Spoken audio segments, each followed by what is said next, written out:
How's it going, guys? Welcome back. Just a little finish up. The other one, my battery cut out. So, to finish the last video, like I was saying, we as humans get caught up on male and female because of anatomy, because we're creators. We create life when we come together. And that really messes up our understanding of a lot of things if we think about that. But if we throw away that concept and we think of back to the fact that God is all encompassing and the Kundalini spirit imitates the Holy Spirit and it speaks of the Kundalini being a feminine spirit, it just means that God has all attributes to him. And when the Holy Spirit is a comforter and the Holy Spirit is a nurturing sense. You know, the Holy Spirit shares with us things we don't know. It's the intimate part of our relationship with God. The Holy Spirit comes in, lives inside of us.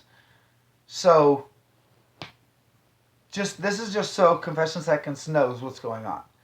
Because I love the sister to death and I just want her to have the truth. Like we figured out things earlier today. This is just more for her. So, basically, to sum it all up, God is God.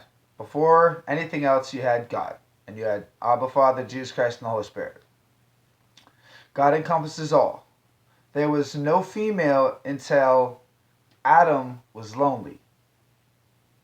And then God took the spirit of Eve out of Adam.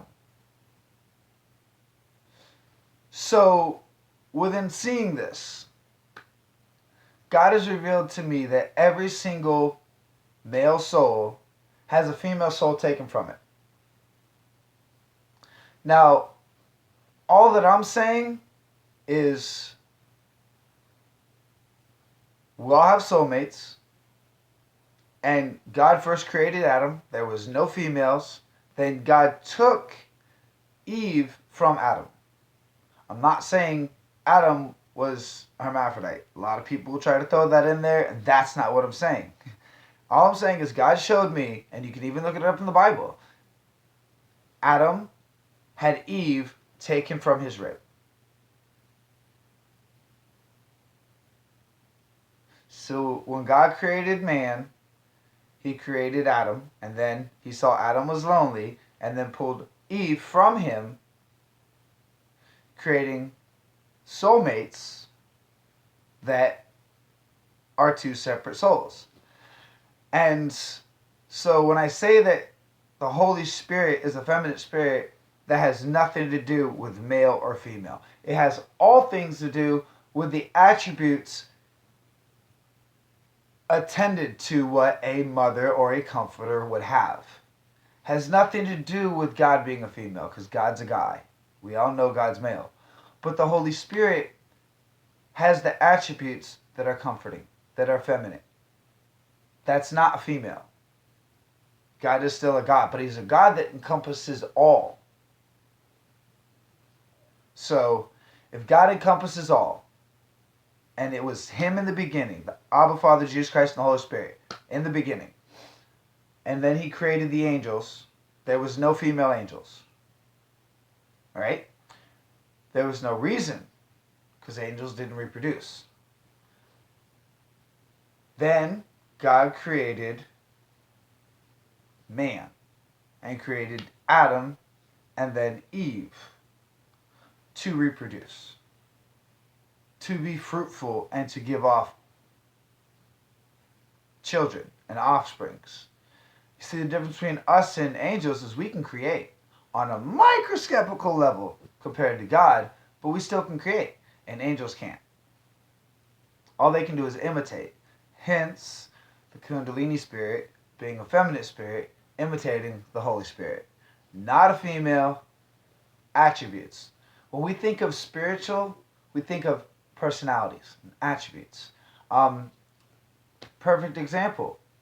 There are spiritual daughters and spiritual sons and spiritual mothers and spiritual fathers. It speaks about it in Psalms. And that is attributes. Like my mother, she adopted me, at 4 years old. I went through hell before that, but God took me out. And when I was adopted by her, I grew up, and our personalities were very similar when it comes to the love of God. She has always been spiritually connected with me. She's had dreams about me. God has shown her things about me through my life that she needed to know to help me. And there's that relationship. So when a lot of people are coming out, and especially, my fellow bride members and the group that we're all together, but the group that I associate with, we'll just put it that way. We say these things because God has showed us these things, and we're not calling God a female. None of us are. Absolutely none of us. What we're saying is that the Holy Spirit has nurturing, caring, feminine attributes. I hope this has been able to help you understand where my beliefs and understanding through the Holy Spirit are. Because we know God's a man. We also know that God encompasses all. So if God created everything in the image of himself,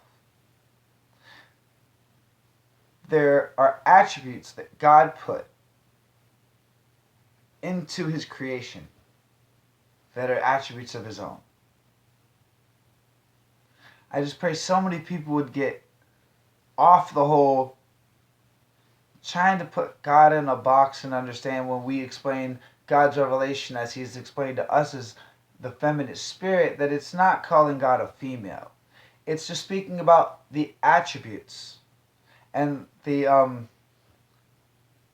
personality traits and the comforting traits that come with the Holy Spirit. God has shared with us that it's a feminine spirit. And if you look at the Kundalini spirit and do research, it imitates the Holy Spirit and is also a feminine spirit. Neither one of them are women. They're both male spirits, but they're feminine spirits because the nature, the comforting, and everything that comes with it, the attributes of that spirit. I really hope that this has been able to help you and anyone else that has thought or been confused by our beliefs that God has shown us that the Holy Spirit is feminine. This is for everyone out there to just truly understand where we're coming from. Because God's giving us these revelations because we're seeking him.